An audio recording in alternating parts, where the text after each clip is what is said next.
મોલના શોરૂમમાં કપડાની ટ્રાલ લેવી પણ હવે સલામત નથી। જી હા, ઘટના અમદાવાદની છે કે જ્યાં સરખેજ ગાંધીનગર હાઈવે પર આવેલ પેલેડિયમ મોલમાં સગીરાને સતર્કતાના કારણે એક વિકૃત યુવક ઝડપાયો છે। શોરૂમમાં કપડાના ચેન્જિંગ રૂમમાં કપડાં બદલવા ગઈ ત્યારે તેને નજર સંતાડી ગોઠવેલા મોબાઈલ પર પડી અને સગીરાએ સતર્કતા વાપરી એ મોબાઈલ લઈ લીધો અને તાત્કાલિક ઘટના અંગે પોતાની માતાને જાણ કરી। તો એમાં બાજુના જે ચેન્જિંગ રૂમની અંદર આરોપી જે છે એ હાજર હતો। તો એણે બાજુના ચેન્જિંગ રૂમની અંદર અવાજ સાંભળ્યો અને એનો ફોન એણે નીચેથી જે થોડી જગ્યા હોય છે એમાંથી ફોન મૂકી અને ભોગ બનનારના વિડીયો લીધેલા હોય એ પ્રકારની ફરિયાદ રજીસ્ટર્ડ થયેલી છે।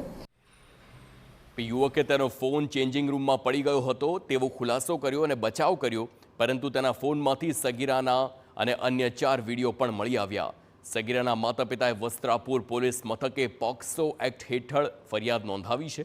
સમગ્ર કેસ SC/ST સેલને સોંપવામાં આવી છે।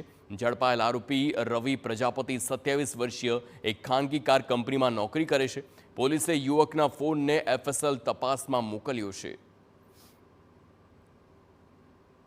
અમને 4 વિડીયો મળ્યા છે કે જે વિડીયોમાં દીકરીના ચેન્જિંગ રૂમના વિડીયો હોઈ શકે। તો એ બાબતે ફરિયાદ રજીસ્ટર થઈ છે અને આગળ તપાસ ચાલુ છે અને આની અંદર જે આરોપી છે આરોપીની અમે ધરપકડ કરેલી છે।